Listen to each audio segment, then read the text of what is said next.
Welcome back to Create Your Best Sound. Congratulations for making it through video 1 on buzzing and video 2 for proper posture and hand position. If you haven't watched those 2 videos yet, please go back and do so. It's important that you're getting all of the information you need in order to be ready to make a sound on your instrument. So please go back and watch those 2. Then you'll be ready for this video that you're about to see right now. If you've already watched those 2 videos, then congratulations. You're ready to start making sounds on your instrument. It's going to be a lot of fun. The first thing that we want to do is remember that nice embouchure, that brass playing face that we made from the start, with your firm corners, your flat chin, right? And the ability for your lips to still be able to move around a little bit, okay, with this ridiculous talking face, okay? Then we're going to remember our excellent posture with our feet flat on the floor, bringing the horn to us because we are the boss, right? Bring the horn up to you. And with your cup-shaped right hand position, with the back of your fingers making contact with the bell. The place where our fingers go, we call those the valves or the keys, right? We're not going to worry even a little bit about those for the very first time making a sound on our instrument. So when you're playing for this video, we're not going to push down any of the keys, okay? Your fingers are free. What I'd like you to do is set your instrument, get it ready.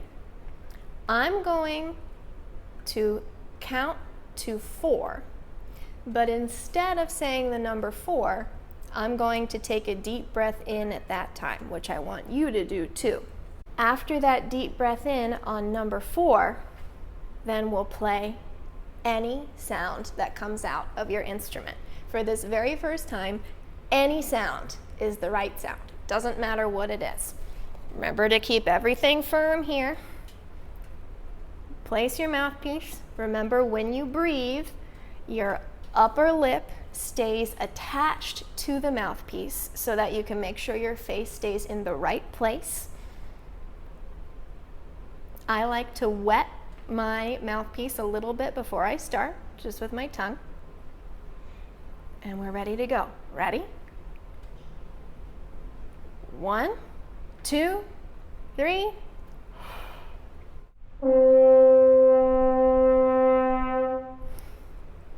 I hope that was fun. We're going to try it one more time. This time, if you didn't do this the first time, make sure you're using your tongue when you start the note. Remember from the first video. We'll still just play one note, but make sure you're starting it with your tongue. Let's try again. 1, 2, 3.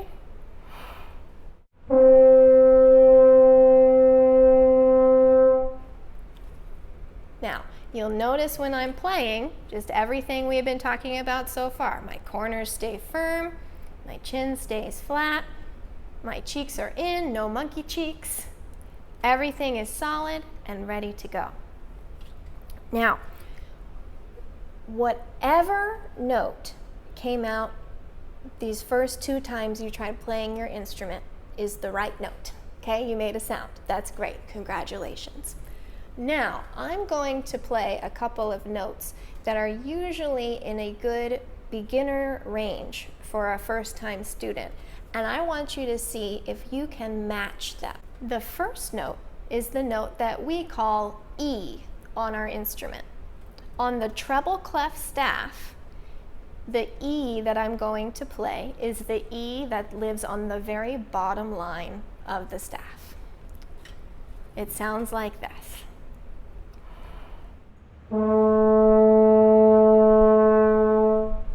Okay, I'll play it again and see if you can match my sound. I'll count us off just like I was doing before. Set your face. 1, 2, 3.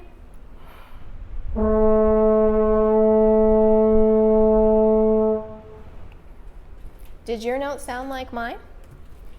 If it did, that's great. If it didn't, did it sound higher than mine or did it sound lower than mine? If you know that information, then you know exactly what change to make. On a brass instrument, we change notes, not necessarily by moving the valves. That does help us sometimes, but not all the time. The main way we change notes is by making our aperture, that hole between our lips, bigger or smaller, and by making our air go faster or slower.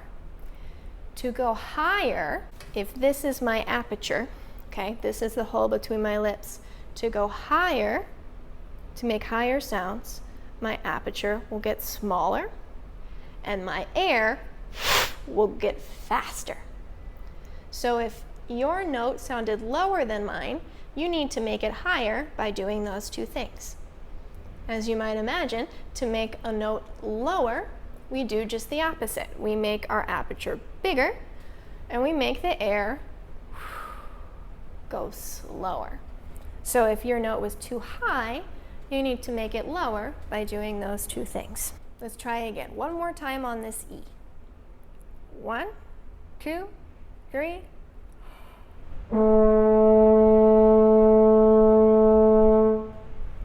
How'd it go that time? You can keep going back in this video so you can hear that pitch and try to match it. If that pitch is not going so well for you, we're going to try two other ones. One that's a little higher and one that's a little lower. Again, not using any valves at all. We'll start with the higher one first. The next note we're going to play is the note that we call G. On the treble clef staff, G is the note that lives on the second line. So it's just a little bit higher than E. Again, we're not using any valves at all. So in order to make that G sound different than the E did, we have to make our aperture smaller and we have to blow our air a little bit faster. It's going to sound like this.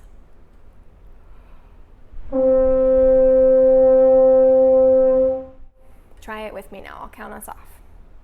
1, 2, 3.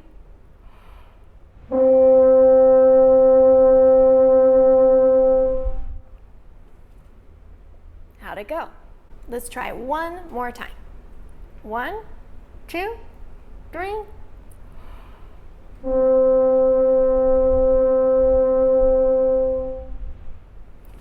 Okay, now we're going to try the note that's a bit lower than both G and E. We're going to play our C. This is our middle C on the instrument, which means that on the treble clef staff, it is below the staff with a line through it in the center. That's our middle C. It sounds like this.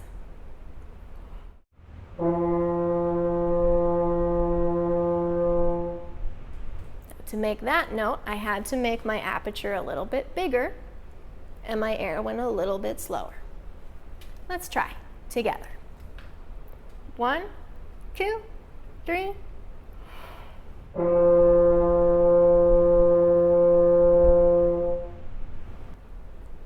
One more time. 1, 2, 3.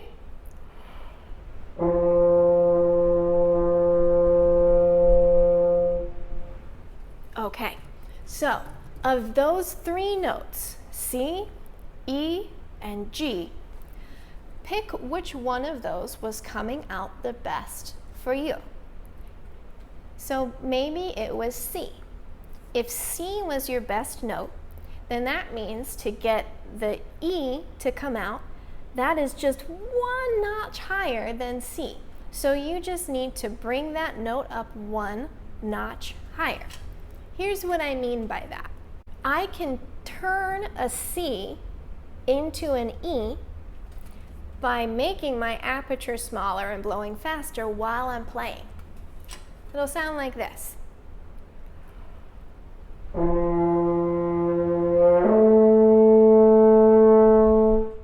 Did you hear how the note changed? I didn't use my tongue in between the notes. I did what we call slurring, which is when you go from one note to the next, only using your air and not using your tongue.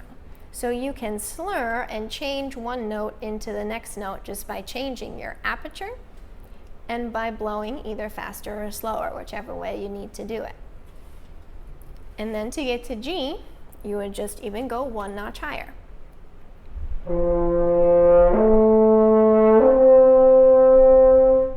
Right? I turned my C into an E, and then I turned my E into a G.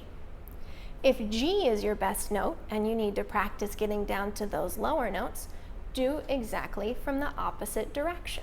Start on your G and see if you can turn it into an E by opening that hole between your lips a little bit more, still keeping these firm always, and slowing down the air a little bit.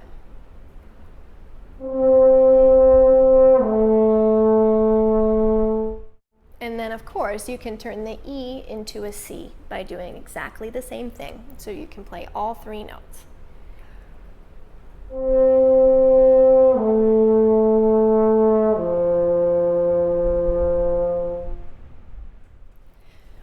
If you weren't able to get all three of those notes today, that is totally okay. I definitely could not do that the very first time I picked up my instrument. But I want you to choose which note or notes are working for you, practice making those sounds, and then see if you can change those sounds into different sounds by slurring to the different notes. One more thing I want you to practice before you put your horn away today is practice tonguing all on the same note. So just like we practiced tonguing, getting ready for the mouthpiece, I'm going to choose E, and I'm going to tongue 3 E's. You don't have to choose E. You can choose whichever note was coming out best for you, but I'm going to choose E, and I'm going to tongue it 3 times. It's going to sound like this.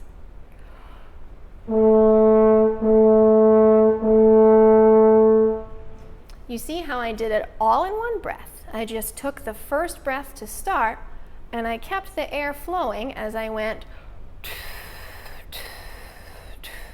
into the instrument. So you pick whichever note you liked the best, and let's practice tonguing 3 of the same note together. 1, 2, 3.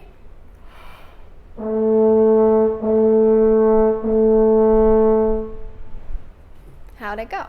Let's try one more time. I'll pick a different note this time. I'm going to pick C this time. 1, 2, 3.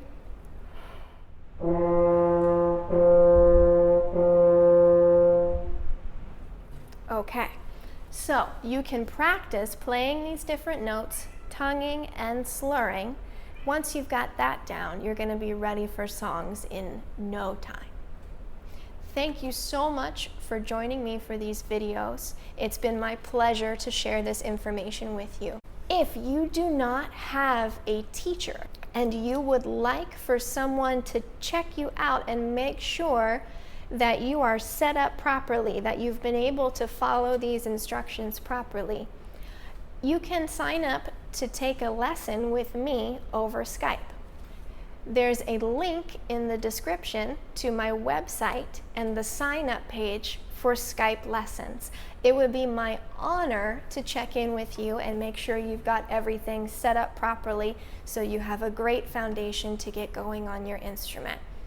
I wish you so much success in your horn playing endeavors, and I hope that everything works out great for you. I hope you really enjoy playing music on this beautiful, beautiful instrument.